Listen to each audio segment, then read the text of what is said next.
You're telling the brain function is less, but I'm telling the brain function is more. The moment I get things done faster, my lazy brain comes back, like start doom scrolling. So that is not on ChatGPT, that is on you. When you have easy access to things, your brain doesn't hold them for a long time. You're going to forget it eventually. It's about what you do with it afterwards that matters. No, I think it's what you do before. You're getting it so fast. In one day, you're learning so much, you'll probably forget. But whether you like it or not, again, sir, it's happening. You've got to adapt. People who complained for 100 years ago adapted to it, or they just vanished from the entire industry. If you're the smartest person in the room, you're in the wrong room. How do you know you're surrounded by the smartest people? This is such a dumb point of view to make. Yes. Welcome back, everyone. Today, we are going to debate. Only one person is going to survive this debate. The topic is use ChatGPT or use your brain. You guys obviously know I'm a really nature-loving person, so I like to use the brain, and Aasif lives in a unrealistic world, so he wants to use ChatGPT. I'm kidding. Okay. So yes, this is going to be a debate. It's not like I 100% support brain and he 100% supports ChatGPT. Obviously, I use ChatGPT as well for a lot of things, and you use your brain as well. That wasn't necessary. Yeah. Sorry. So, I mean, currently, whatever we do, we have to use ChatGPT, brain, whatever technology is available, we have to use them. But for the fun of debate, for the fun of it, we decided to take one side.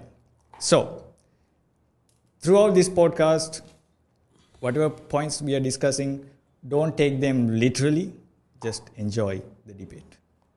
Okay? So, I gave my disclaimer. Okay, don't take any short clips from this and then tell Anderson is dumb. He uses his brain. Okay, then throw the calculator away. Don't use your phone and create chaos. Okay, let me start. So what I have noticed so far is people are relying on ChatGPT so much, so there's no exercise for the brain. The only way for your brain to exercise is thinking. So chess, whatever board games you play, thinking is the only way that you can exercise your brain. So what I feel like nowadays is whenever we want something to get done faster, we are going for ChatGPT. So because of that, we are losing the exercise for the brain. And because of that, people are becoming a little dumb. Let's start there. Okay. People are going to ChatGPT in order to get their stuff faster. That is more reliable, less errors, and saves a lot of time. So that happens there. When that happens, automatically they get time to do other tasks. They get themselves involved in other activities, which makes them more productive. Maybe their brain, in that particular task, their brain is not working deep. But when they get involved in other tasks, their brain gets more exposure to other stuff as well. That means the brain function is more. You're telling the brain function is less, but I'm telling the brain function is more. Time saving, more time for other, maybe extracurricular activities, even hobbies, the brain is active. So by the time they saved, they use it for other tasks. Okay. So based on my behavior, yes, I use ChatGPT as well. And when I start using them, and I get a lot of free time, and because my brain is not like I want to be highly productive, like I want to get 100 things done in a day, the moment I get things done faster, my lazy brain comes back, like start doom scrolling. So that is not on ChatGPT, that is on you. That's my problem. Come blame it on ChatGPT. Okay. See, that's what's happening, right? So people want to enjoy life by reducing work. So that's why we have tools. We have calculator, we have computer, phone, blah, blah, and so on. So back in the days, if you want to talk to someone, maybe you meet and then talk. Let's say there was no phone. Put a letter and then meet. So there's travel time involved and so on.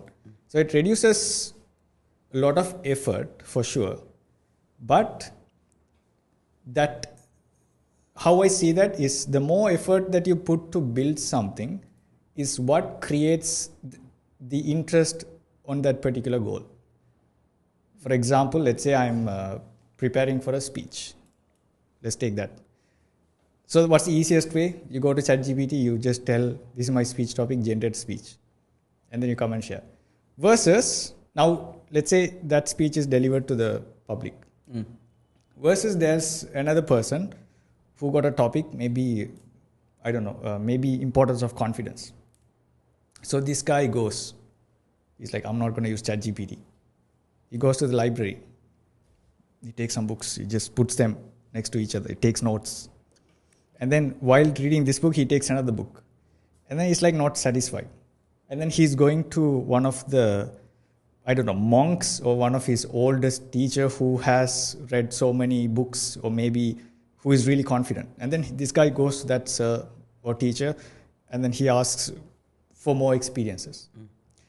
Now, while he's putting all of those effort to go there, like this is an experience, right? Like we are all experience-based learning creatures. We love to sense things in different ways while we develop something. So that effort, even though you are not really into it at the beginning, over time when you put effort to get things done in a next level, automatically your brain even opens up for bigger learning. And when you come out of it, even without you knowing, the points that you're speaking, you say it with more confidence. And the stories that you have shared are not coming from your brain, it's coming from your heart. So that's what I think ChatGPT is taking away. Okay, to start off with the first point you mentioned, free time. So I'm going to give you an example. I'm pretty sure when my dad was young, he would walk 30 minutes just to save 100 rupees. And now in my time, I would take a tuk and save 30 minutes by spending 300 rupees. Both of us are right. He wanted to save money, I want to save time. Because back in the day, it wasn't the internet era. Free time, you do activities. But now for this generation, time is much more valuable than money. Time is money. So, as I mentioned, the point number 1, ChatGPT saves time. So, if you get free time and you go doom scroll, you get involved in other stuff, that's up to you. That's up to the person who is wasting that time actually. But the time is provided for you in order to make the best use of it. That's point number 1 that I want to make mention. Point number 2, speed generation. I don't support the fact where you go to ChatGPT and you ask for the topic and it gives you the entire point. I stand with you. I want to connect with people. I generate speeches, ChatGPT plus humans. So first is my version, my raw version. My life experiences, my life stories, I put it into a speech, and then I get human feedback first.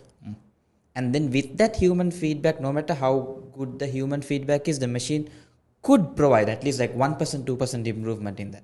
And then I go to ChatGPT and I fine tune it. Maybe some vocabulary or some small details. So that is how ChatGPT has to be used. Not 100% rely on it. Human support plus ChatGPT together puts a power speech with regards to speech generation. Yeah.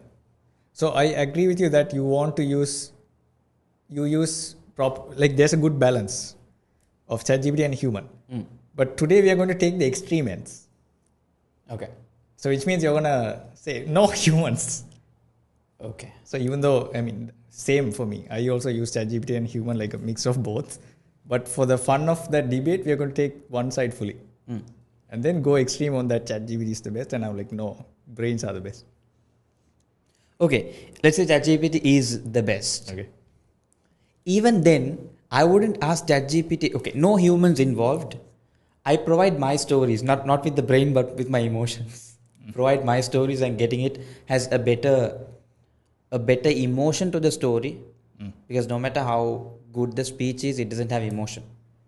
So when you provide your own content a little bit, and then ask, a little bit is enough. If you provide 20%, it will give you 80%. And it will sound better than your own brain at times. You don't have to go with 80% and ask for the 20%. So ChatGPT can really help out with your speech. You just need to give what you want. The prompt is really important. If you give the right prompt, you get the right response. And that most of the time will be better than humans. Okay. Because, see, you spoke about talking with monks, talking with leaders. So that's going on a deeper level on the same topic. But in ChatGPT, you don't have to go, you go deeper in one topic, but the other topics you're blank, you don't know what's happening. But with ChatGPT, you have variety of topics to explore. The same time you spent on one topic, I would spend the same time and learn about 100 topics. So that's the benefit of ChatGPT. It's in your fingertips. You can learn about anything and everything. You don't have to go to the library, take 10 books and read it. You can just ask for a summary of the 10. The same 10 books, I can get the summary, I can get the main points, which you spend hours and hours reading, and get the summary and prepare the speech. That is where the problem is. What's the problem there? So the It's more time saving. the more you use it, when you have easy access to things, your brain doesn't hold them for a long time. That's my point. Depends on what you do with it afterwards. If you get the content in an easy way, but you use it in a very firm system, you deliver it powerfully, you keep it in your brain, you store it properly, then it will stay for long. What you do after it?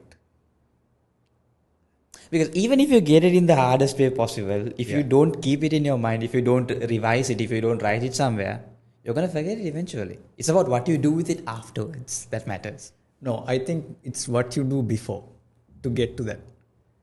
Okay, like I'll give you an example. You can create memories, of course, yes, the experience is fun, but does it last? No. Okay, so there was this simple experiment. Okay, so there was a library membership, and there were one group of people who were just given access to the membership immediately. Okay, versus there was another set of people who were asked to do a test, like it was kind of difficult as well. And after they have completed the test, only they got the membership. Have you heard of this one? No. No, okay. So almost 80% of the people, so it's the same library, just there was a test basically. There was additional process, additional journey or additional experience for them to get to that. Now the brain, whoever got that free access, they said the library experience was not that good. They were not enjoying it much, it was okay. But the people who were going through that entry-level test and so on, they were like, it's the same library. They're like, wow, this experience was great. So what's happening there is, people who went through that journey, their brain actually opened up for that experience to find something deeper. And even the small things, they started to actually sense it even more than it is. Like, I can give you another example. So, okay, when that experience is happening, what's happening there is, even if you read a normal book, you're like, oh my God, I got through this exam and now, okay, this must be very serious. Now your brain is getting prepared for that. So even when you read something small, it stays inside your brain for a long time. Versus, like, that's why people take things for granted, right? I got it easily. And then because they don't use it well, or they might forget it and so on. So my problem is ChatGPT is giving it to you too easy. No, it's a very stereotypical example. It's like Sri Lankan versus foreign kids. Sri Lankan kids, what they do is they still take dal and paste it in the paper and call it an experience. Then only you understand the feeling of it. But the world is going in a different pace. They are learning coding and developing in grade 2, grade 3. So it's not about... You can't call all of the ChatGPT users as users who would just feel like, okay, it's too easy. Again, it's on the person who uses it. So if it was someone like me, I would use ChatGPT and I would take all the knowledge, and then with the time I save, I would do something more productive. Maybe use it to search about another topic or do some physical activity. You can't call everyone with it because not everyone is focused on experience and emotion. Some actually want just learn, take it, progress, move. Learn, take it, progress, move. Majority of the people are like that. Some other people are like, they don't care at all. They just get the knowledge and they just give up on their whatever they're doing and they'll get distracted. But I'm talking of people who use ChatGPT, get the maximum, go to the next topic, get the maximum and keep going. Whereas you will be reading in the library for hours. Okay, Dude, it's a interesting. beautiful Next page. experience. I will be going. Okay. The dull experience. Okay. Now it's all about creating experiences. Even learning. Now it's all about experiences. Okay. So that's why they think of what smell a place, like if you're going into a classroom, like what's the temperature? When you're entering, what kind of smell you're getting? And when they are having visuals and videos and whatnot, is the audio quality good? Is the video brightness good enough? Is it disturbing someone's eyes? Why? Because all of these are senses, right? Like temperature is sensed by this. Like let's say you go to the best restaurant ever. Food is the tastiest, but you smell like a dead animal or something. You would be more likely to feel like that restaurant is not that good. Even though it's not like a direct thing. Okay? So what I think is that ChatGPT is removing all of those experiences. And that is why the brain capacity to understand or learn them further will be less. So in order for you to understand, like you mentioned, you can keep going. Like you will have that passion to keep learning if you use it the right way. Right? I can keep learning more and more and I can go deeper if I want to. My problem is they will not want to go deeper because the brain is not, how curious is the brain? Because there's no experience for me to, maybe in the future ChatGPT is becoming very VR, like visuals are going and so on. Maybe yes. But as of for now, it's just giving you information. Very easy. Because of that, I'm not having a great experience. I'm just like, answer came, quick dopamine. Okay, fine. Similar to social media. You are not going to a beautiful location to experience it. You just see it, I'm like, nice, quick dopamine, bye. That's it. So you don't feel it, right? Like it's similar to looking at a beautiful cinematic scene on the phone versus you actually go there. When you actually go there and your brain is processing more, you're able to understand things more than just going through social media real quick. So because of the experience in the real world of walking and understanding and speaking to people, because of that, the brain opens up to learn things deeper. So you create that hunger in you. So that's my point. So Yeah, again, it takes a lot of time.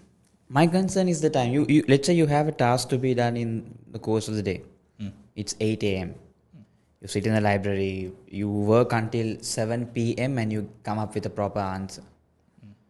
The entire day you spend on that experience you call. But what I'm trying to say is you can do the same thing in 2 hours and you have the rest of the day to have better experience than you're having right now. Let's say we both have the same task to do and you're sitting in here doing it just by using your brain and calling with real people and asking about it. I go to ChatGPT, I go to use the help of AI, I'm done in 2 hours and I'll go out there and have real experience, the nature, the waterfalls, the rivers, the mountains. Whereas you will be sitting here researching and writing. So the real experience is interesting. So time is everything, no? That's the biggest thing. I think the biggest blessing of ChatGPT and AI is time. You save a lot of time. And that enables you, again, in your motive. If you're someone like me, you would go to the next task, you would be more productive. Or if you're too lazy, you would just stay at home. But if you're in the moderate level, you would go and explore the world. You would do other productive stuff like exercising, going to the gym. So it's about the person again. Yeah, so what I'm saying is the person's mindset. So it's basically mindset, right? Yes. Person's mindset is designed by the effort and energy and the experience that they put in. So this is a short-term versus long-term fight. Yes. AI is a short-term fight. And creating the process inside your head to get to the answer is a long-term game. Yeah. So the other thing is, how productive is productive? Like let's say, okay, today you are able to save 10 hours of work in 1 hour. And now you're going to replace the rest of the hours with different things. Okay. Now 10 hours became 1 hour. And there will be a new tool tomorrow that can make that 1 hour 1 minute. Now, don't you think you will still fill your day with more things? Yeah, I would. Yeah. So now how far can you go? So there's no end to it. It's not like oh, I saved 10 days of work in 1 minute. And now you're not going to be like, I'm going to work out and have a good work-life balance. I'm going to go and travel in the nature. No. The entire world picks up to that speed now. Yes. And you become extra toxic productive sometimes. Again. Right? And now at one point you might even relax because every system is doing your work and what you have to do is just live. And now your life is boring. Because you didn't put any challenge. It's not challenging because everything is done by everyone. Your brain is tired, and that's when your mind starts to, think of, mental health, boring, no socialization, I don't know how to talk to people, blah, blah, and so on. Because now if your brain is designed in a good way, yes, you will think about how can I be creative and so on. But now think about it, like mental health thing is a big thing now, right? So why did it happen? Because, people blame social media as one of the main reasons, for example. Why? Because people, even before AI, some soft systems came and they saved a lot of time. And because it saved a lot of time, either people got more work to be completed and they are stressed out about it, or they got extra free time, they don't know how to deal with it. Because the systems were always solving their problems. Now their brain was not working. Their brain doesn't find things interesting anymore. And now they are like having those problems where they feel lonely or they don't know how to spend their time wisely. And there are very few people who are mindful about those things and they think about having a good balance of friendship, work life, and other hobbies and so on. So now my argument is, yes, ChatGPT gives you the answers fast, okay? And the downside of that is because the answers are fast, people underestimate the value of that journey to create that process inside the brain. Whether you like it or not, you have to adapt for it. When photo booths came, the painters were complaining and nagging, okay, who's going to buy our paintings, who's going to draw it now? But whether you like it or not, adapt to it or you just vanish. And then when photography came, the photo booth, they were nagging and complaining, okay, you're taking over this and that. And now currently, right now in 2024, 2025, AI is taking over that entire industry, photography, videography, editing, even filmography.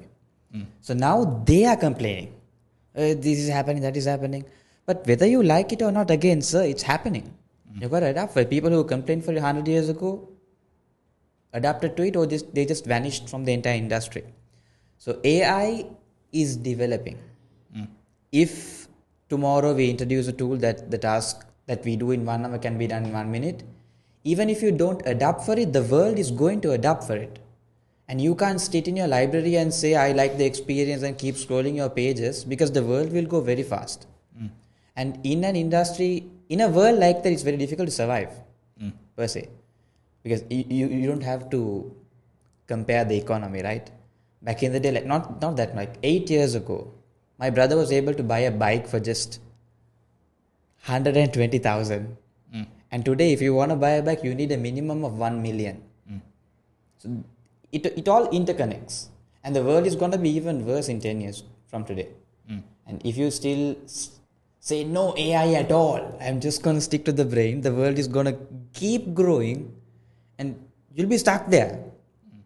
Financially, maybe the brain will be okay, but the rest of it, you won't be alive. My brain is okay. Healthy brain, no money. No money. So you got to be productive. And again, it's about the people who you hang out with. So if the AI is doing the work, you mentioned two situations. You will get more work or you will get more lazy. That is the mindset. The people you hang out with. Now, just because you use AI doesn't mean you don't have people in life. I use AI, but I hang out with you. It's about the people again. Okay. You hang out with good people, ambitious people who go to the gym, who have visions and motives. It's not only about money. Even people who are millionaires, they are very passionate about what they do. It's not about the money. It's about the vision they have. The vision has to be alive, with or without ChatGPT. Okay.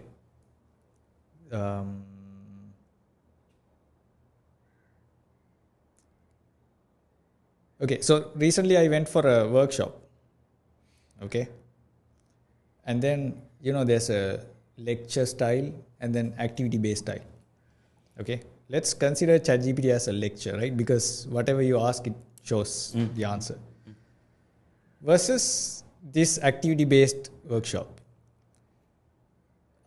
So there was not a lot of learnings there. Okay, so I would say if I went to two different sessions, one is like full only input versus this one is activity and input. Even though it's the same information, I was able to understand this fast even more. So they gave a paper, they gave like a circle, and then they did some things to fill for us. So now I'm able to get answers faster from the lecturer versus I was able to actively involve in whatever this teacher was giving me. And I was able to take notes and then connect the arrows and erase when it's not there and so on. I was able to connect the dots the right way. And I'm pretty sure I was able to understand things deeper, and also I was able to understand it in a long term through this because I worked on it. My effort, my motor was still working. Yes. Versus here, answer just came because came, relax, bye. I moved on to the next one. So one thing is because it takes away my experience of learning, it takes away my interest. And the second thing is answers came faster, and because of that, I just try to learn everything rather than going deeper. So as you said, it could be because your mindset is not to learn deeper. And my point is, even if you want to learn deeper, you're getting it so fast. In one day, you're learning so much, you will probably forget a lot of things. So there's a brain capacity, right? There's only a limited amount of information you can remember. The drive. Like I can even take a book and then I just finish reading it tonight, like in one day. Yes. And then I will remember only 3 to 4 points. Versus I break that into small chunks. So I just break it into small chunks and I'm able to remember that the right way. So that's why some books have workbooks more than the main books. Because my learning will be better on workbooks more than just the book that gives me information. And now over time, people are forgetting how to use the right methodologies to learn. They just think, okay, reading is fine. Read 10 pages per day and note taking. Some people don't take notes. So people used to do highlights, right? They used to do highlights. Some people underline the words, important things. And I don't think those things are happening now. So, and some people separately write some beautiful notes with map and so on. And they paste it. Now they're able to understand and learn things better because actively they are putting effort. Versus now people are like trying to find the answers fast and move on. So when they try to find answers and move on fast, they are learning a lot of things at once on surface level and they are unable to go deeper. Even if they go deeper, they remember it only for a short term. When they remember it only for the short term, wherever the place they go to, especially at work, they're like, wait, I have learned this somewhere, but I don't know how to use it. So basically, you're learning theories. So that's my argument. Yeah, I agree with that point. It's a proven point in the learning pyramid. Two-way communication sticks longer than one-way communication. I agree with that point 100%. Let's take two people, a lazy person and an ambitious, smart person. If you put a lazy person in the activity-based discussion that you are involved in, the lazy person can be turned into an active, ambitious person. Yes, that can happen.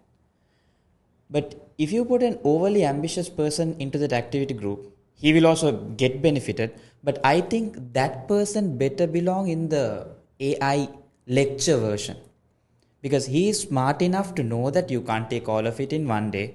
Whatever I get, let me put it into practice first. And then, because you spend an entire day in a workshop, I'm talking about spending 5 minutes in the morning and practicing whatever you studied in the 5 minutes for the rest of the day.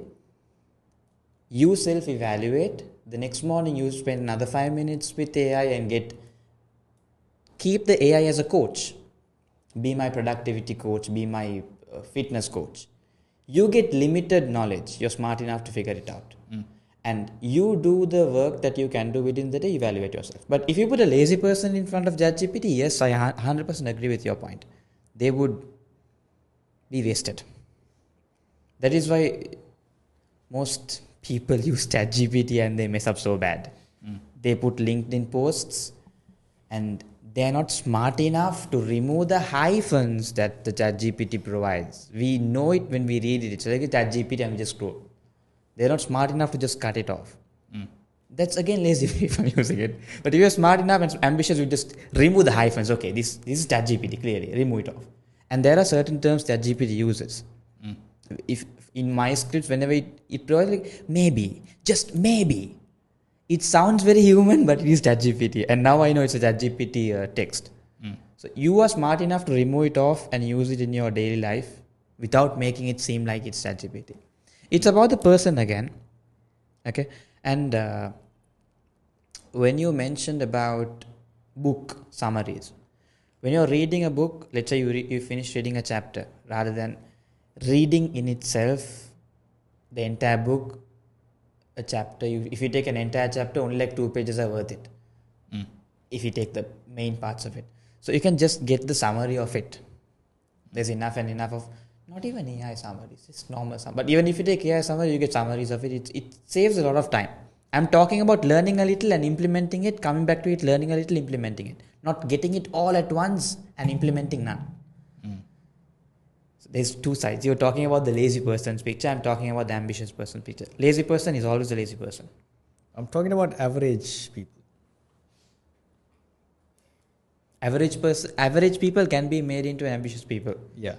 Based on their mindset. So like I said, they shouldn't only rely on AI. If there are people who work from home, who stay at home, who doesn't have human interaction at all, then they're going to lose for life. Even if they're average, they can still use the way I suggest. If they have highly motivated and ambitious people around them. Here's where the quote comes into play. If you're the smartest person in the room, you're in the wrong room. So that shouldn't happen. If you're the average person, you need to be the worst person in the people around the people you hang out with. Then automatically you get ambitious. You become smart over time. Long-term goal. Again, you're depending on people who are successful around you. What if you are unable to find them? You can always find them. No. How do you know? How do you know you're surrounded by the smartest people? Because you might feel like, oh, everyone is using ChatGPT. Smart people. Let me hang out with them. Everyone who uses ChatGPT is not smart. Because they get results faster, right? For example, let's say you're doing an assignment, and then they don't know much, but they know how to use a ChatGPT to the Pro Max level, and they're able to finish an assignment really good. Now their grades are good, their points are good, high score. Now they're smart people, right? Because we check based on the results. No, you don't check based on the results. Okay. You check based on how they talk and how they act. So that's one of the worst mistakes we can do. Just because they have good grades doesn't mean they're smart people. You can get your assignment done you can pay a few bucks and get the assignment done. I know a lot of people who do that. Okay. Shouldn't be saying it here, but okay, that happens. That doesn't mean they're smart. So smartness is about how the way you talk, the way you behave, the way you walk, the way you act. It's your personality that decides whether you're smart or not. I'm not telling use ChatGPT for everything. Now, you want to build a business. Okay? You don't have time for it because you're working in a 9 to 5. You've got a family, you've got wives, you've got kids. Okay? And you barely got time to hang out with people and ask for professional advice. So here is where AI comes into play. Play the role of a professional business coach and give me simple steps to start to build whatever your goal is, to build a 6-figure business in the next 12 months. How clear and specific your prompt is, the ChatGPT or AI will give you the clear roadmap to achieving your target. I'm talking about people who don't have time at all. They can use ChatGPT as a coach, as a mentor, as an advisor, free of charge, to get their work done. There are many people who earn a lot of money apart from their main income just by using ChatGPT. Not just ChatGPT, AI as a whole. AI in general. Okay. So if you know how to use the tool the right way and you're completely aware of yourself and the people around you, then you will use any tool the right way. Yes. Yes. I think we can conclude in that way. So again, guys, this is just to challenge all of your thoughts in different perspectives. So it's not like we support only ChatGPT or only brain. It's a combination of both. And what we also need to remember is, if you want something to remain with you in the long term, I would prefer you focus on that learning based on experiences more than trying to get the answers fast. Like, for example, let's take a very Gen Z example. How to make friends. ChatGPT is going to tell you 10 different ways. And then you're like, let me go deep. And then you go to the deepest part of it. And then you are like, okay, I cracked the code. But you get to the real world and you're still struggling to make friends. So what's happening there is an imbalance of you're learning, but you don't know how to execute because now you're afraid, you don't know how people are going to react. And then that's going to worry you. You go back to ChatGPT and like, I'm nervous in this way. And then ChatGPT is going to be like, yeah, I understand. Your right. Situation might be, you're right. It's difficult. Yes. And then they're like, over time, they're like, okay, maybe the world is like this. Let me just ignore all of these things. But whereas a person who is self-aware, they would probably be like, okay, let me ask, okay, there are these tips, let me try it. It's difficult, and they will use the experience the right way. Either way, brain learns through experiences more than just provided with data. Right? So when you're provided with data, when you're provided with experience is you walking into a place and then you're like, everyone is sitting and everyone is watching you, your brain is starting to work now. When the brain starts to work, because it's processing so fast, that stress, even stage fear, right? When you get on stage, people are looking at you. That's when maximum amount of learning is happening. And you're like, and then your brain works fast, tries to find solutions and so on. That's where you break your comfort zone, basically.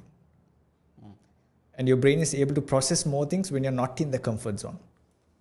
It's not like you're forcing it, it just happens. Whereas ChatGPT is not giving you, it's giving you everything in your comfort zone.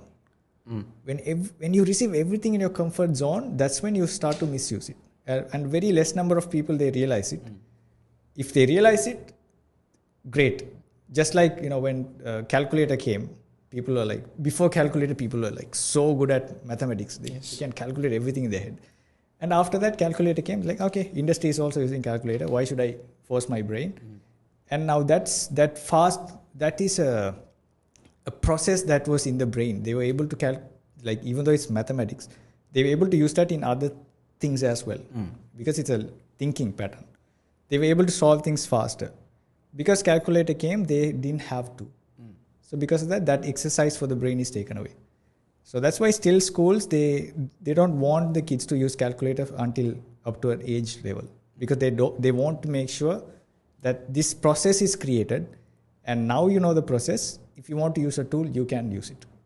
So even ChatGPT just came suddenly, right? Suddenly appeared. ChatGPT is like in everyone's phones. It's not even researched in a low point of view as well. If people are using ChatGPT, misusing it, deep fake and so on. Yes. So now it came without a manual. Because of that, people are just experimenting everything. They're just doing it using it in wrong ways.